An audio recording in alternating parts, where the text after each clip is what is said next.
अस्सलामुअलैकुम वरहमतुल्लाहि वबरकातुह। AHI media YouTube channel पर आप तमाम नाज़रीन का पुरतपाक खैर मक़दम है। जैसा कि आप जानते हैं कि रोज़ाना दारुल इफ्ता जामियतुश शेख अब्दुस्सत्तार नानका गंदेवड़ा ज़िला सहारनपुर से आपको ऑनलाइन फतावा के जवाबात दिए जाते हैं। आज जिन दोस्तों अहबाब ने हमसे सवालात किए हैं उनके जवाबात आपके पेश खिदमत हैं। सबसे पहले इकबाल अहमद हरपटपुर देहरादून से मालूम करते हैं, क्या पान, तंबाकू, गुटखा वग़ैरह इस्लाम में हराम है? इकबाल भाई, ये सवाल पहले भी हो चुका है। कुल्लु मुस्किरिन हराम के तहत वो चीज़ें आती हैं जो इतना नशा कर दें कि आदमी की अक्ल माऊफ हो जाए, वो अपने बेगाने को पहचानना बंद कर दे, अच्छे बुरे में तमीज़ भूल जाए। और जो ये गुटखा, बीड़ी, सिगरेट, हुक्का होता है, इसमें इस तरह की बात नहीं होती, तो इसमें कम नशा होता है, इसलिए ये जायज़ है, हराम नहीं है। लेकिन मैं अपने तमाम नौजवानों से अपील करूँगा कि तमाम किस्म के गुटखा, बीड़ी, सिगरेट, हर किस्म के नशे से अपनी हिफाजत की जाए और बिल्कुल छोड़ दिया जाए। सैफ अली देहरादून से मालूम करते हैं, दाढ़ी के जो बाल कंघे के ज़रिए निकलते हैं उन्हें कहाँ गिराना चाहिए? दाढ़ी का अदब एहतराम बहुत ज़रूरी है, लेकिन उन बालों के लिए कोई ख़ास जगह मुतय्यन नहीं है। जहाँ दीगर बाल गिराते हैं वहीं उनको गिरा सकते हैं, कोई हरज नहीं है। एक भाई का सवाल है, हम गुस्ल करते हैं, बाल्टी हमारे पास रखी रहती है, जिस पानी से हम नहा रहे हैं कुछ छींटें उसी में पड़ती रहती हैं, तो क्या ये पानी नापाक हो जाता है? जब हम नहाते हैं वाकई बाल्टी हमारे पास रहती है और डब्बे से जब हम पानी डालते हैं तो पानी जो टपकता है वो बाल्टी के अंदर टपक जाता है। इसके लिए मसला ये है कि अगर बदन पर ज़ाहिरी निजासत लगी हुई है और उस निजासत का पानी उस बाल्टी में गिरता है तो वो नापाक होता है। लेकिन अगर ज़ाहिरी निजासत नहीं लगे हुए है और भले ही हम जनाबत का गुस्ल कर रहे हैं तो जो पानी टपकता है उसके टपकने से वो पानी नापाक नहीं होता है। और अगर लगातार वो पानी उसी के अंदर बहे तो उसका अलग मसला है, फिर वो नापाकी की तरफ जाता है। इस तरीके पर पानी टपकने से, छींटे पड़ने से वो बाल्टी का पानी नापाक नहीं होता है। एक भाई का सवाल है, मैयत को जो नहलाते हैं उस पर उजरत दी जाएगी या नहीं?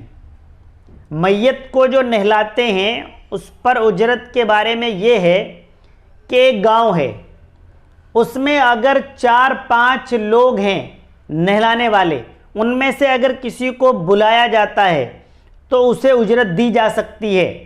लेकिन अगर सिर्फ एक ही आदमी है वही नहलाता है फिर उसे उजरत नहीं दी जाएगी, बल्कि उसके लिए लाजमी और ज़रूरी है कि वो बंदे को फ्री नहलाए। मुफ्ती साहब, मुझे मालूम करना है, क्या कोई शख्स ज़ाती तौर पर मस्जिद बनवाकर पूरा खर्च अपने ज़िम्मे, किसी का कोई अमल दखल नहीं, नमाज के अलावा, इस तरह कर सकता है? कोई ख़ानदान के बड़े मस्जिद बनवाएं, फिर उनके औलाद या वो उसे पूरे तौर पर अपने अंडर में रखें, ख़ुद ही उसका इमाम रखें, उसकी तनख्वाह, उसके ख़र्चे, पानी का, बिजली का, मरम्मत का सब अपने आप कर रहे हों, इस तरीक़े पर दुरुस्त है, कोई हर्ज की बात नहीं है। दीगर मुसल्लियान को इन उमूर में दखल अंदाजी नहीं करनी चाहिए। अलबत्ता किसी ताल्लुक़ से तवज्जो दिलाई जा सकती है कि मस्जिद में ये काम होना बाकी है, और अगर ये काम चलते चलते वो लोग उस मस्जिद को छोड़ दें, या छोड़े तो नहीं लेकिन वो कहें कि हम पूरा ख़र्च बर्दाश्त नहीं कर पा रहे हैं, तो फिर तमाम लोग मिलकर उस मस्जिद के ख़र्च को चलाएँ और पूरी कमेटी मशवरे से काम करे। एक भाई का सवाल है कि इमाम साहब हैं उनसे कुछ मुक्तदी लोग नाराज़ हैं, तो क्या उनकी इमामत जायज़ है?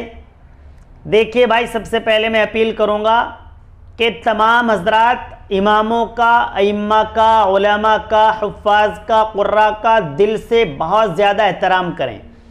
आपने उलमाए किराम, हुफ़्फ़ाज़ किराम, क़ुर्राए किराम की कदरदानी गुज़िश्ता रमज़ान, ईदुल फ़ितर और ईदुल अज़हा पर देख भी ली। मुझे भी बहुत सारे कॉल्स आए कि मुफ्ती साहब किसी इमाम का नज़म फरमा दे, हमें ईद की नमाज़ पढ़ा दे, मुफ्ती साहब हमें तरावी पढ़ा दे, मुफ्ती साहब हमें जुमा पढ़ा दे। तो इतनी अहमियत के हामिल ये लोग हैं। मसले की बात अब आती है, इमाम से नाराज़ होने की दो तरह की वजूहात हो सकती हैं। एक वजह है शरई वजह और एक वजह है गैर शरई ज़ाती वजह। अगर शरई वजूहात हैं, इमाम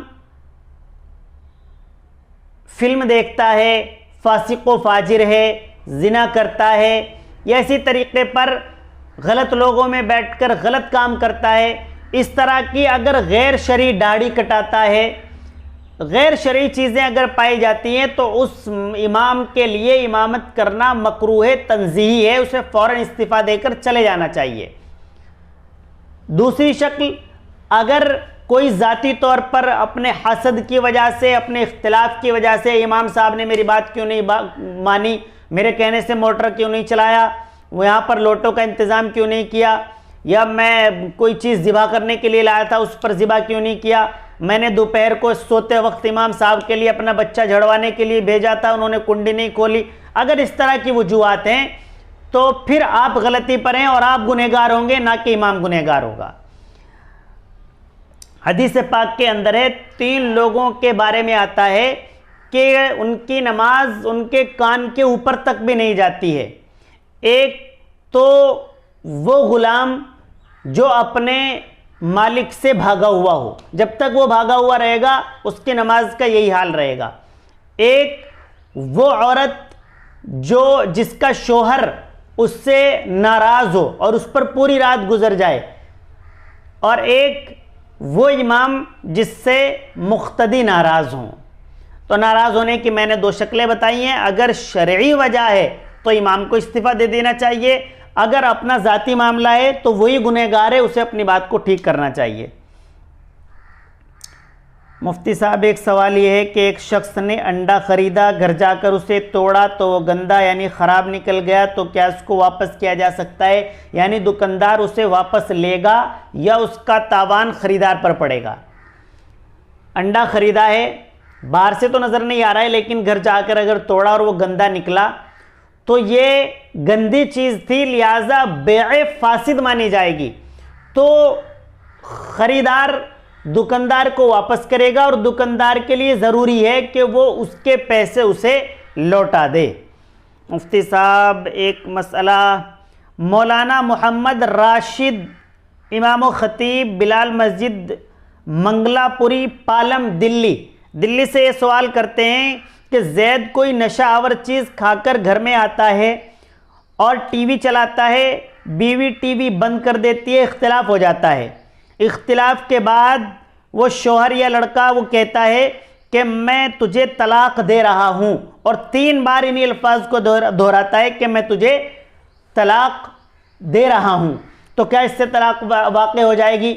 जी हाँ मौलाना, इससे तलाक वाक़ई हो जाएगी, तलाक मुग़ल्लज़ा वाक़ई हो जाएगी। एक और सवाल है मुफ्ती साहब, मुझे मालूम करना था, रेलवे की जो टंकी होती है उसका जो पानी होता है उसको वुज़ू करना, नहाना पीना जायज़ है या नहीं? जी हाँ, रेलवे का जो पानी होता है वो पाक होता है, सबमर्सिबल वगैरह के ज़रिए उसको भरा जाता है, साफ टैंक होते हैं, तो वो पानी पीना, इस्तेमाल करना, वुज़ू गुस्ल सब चीज़ें उसके अंदर जायज़ हैं। एक भाई का सवाल है कि इमाम साहब नमाज़ पढ़ा रहे थे, तीसरी रकात में उनकी वुज़ू टूट गई, तो अब वो क्या करेंगे? नमाज फासिद ख़त्म हो जाएगी, दोबारा जमात करेंगे वुज़ू करके, या ये कि वो कुछ और करेंगे? इसका जवाब ये है कि भाई वो इमाम साहब जब उनकी वुज़ू टूट जाती है तो वो अपनी नमाज से तोड़कर पीछे निकलेंगे और पीछे से किसी को अपना खलीफा और नाइब बनाएंगे और उसे इमामत की जगह पर खड़ा कर देंगे। वो नमाज पढ़ाएगा। अपने आप वुजू करने के बाद उसी जमात के अंदर इमाम साहब शामिल हो जाएंगे। अब ये जो खलीफा बनाना है, इसे पिछली सफ से भी लिया जा सकता है, दूसरी सफ से भी लिया जा सकता है, कोई हरज नहीं है। और ये जाकर जहां से इमाम साहब नमाज पढ़ा रहे थे वहीं से ही नमाज पढ़ाएंगे। अगर इमाम साहब सूरह फातिहा पढ़ रहे थे तो सूरह फातिहा पढ़ लें, और अगर सूरह फातिहा पढ़ ली थी, कोई दूसरी सूरत पढ़ रहे थे, वो सूरह फातिहा से शुरू करते हैं तो भी चलेगा, कोई हरज की बात नहीं है। एक ये कि इमाम साहब जो सूरत पढ़ रहे थे वही सूरत इन खलीफा और नाइब साहब को पढ़ना ज़रूरी नहीं है, ये अपनी तरफ से भी दीगर आयात या कोई सूरत पढ़ सकते हैं। और अगर इमाम साहब ने तिलावत मुकम्मल कर ली थी, पूरी सूरत पढ़ती थी या 4-5 आयतें पढ़ दी थी, और ये मुख्तदी साहब जो खलीफा बनाए गए हैं, नाइब बनाए गए हैं, ये चाहते हैं कि मैं रुकू कर लूँ तो वो रुकू भी कर सकते हैं, कोई हरज की बात नहीं है।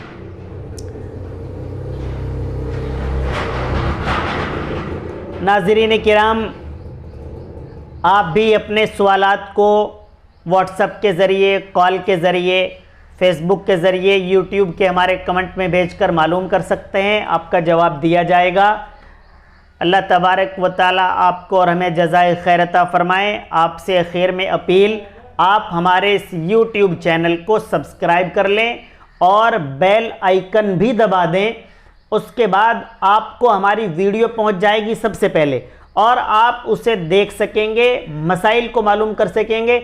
आप अपना एक मसला मालूम करेंगे, लेकिन आपको तकरीबन 10 से 15 मसाइल रोज़ाना मालूम हो जाएंगे। और अगर आप मसाइल भी मालूम नहीं कर रहे हैं, हमारी वीडियो के ज़रिए आप मसाइल को देखेंगे तो आपको रोज़मर्रा के मसाइल बहुत सारा मुताला नहीं करना पड़ेगा। आप उर्दू पढ़े हुए नहीं हैं, या आप अगर हिंदी भी पढ़े हुए नहीं हैं लेकिन हमारी बात को आप बखूबी समझ सकते हैं, तो आप हमारे चैनल पर वीडियो देखिए और सवालात और फतवा को अच्छे तरीके पर समझ सकते हैं। बहुत शुक्रिया। अस्सलामु अलैकुम वरहमतुल्लाहि वबरकातुहू।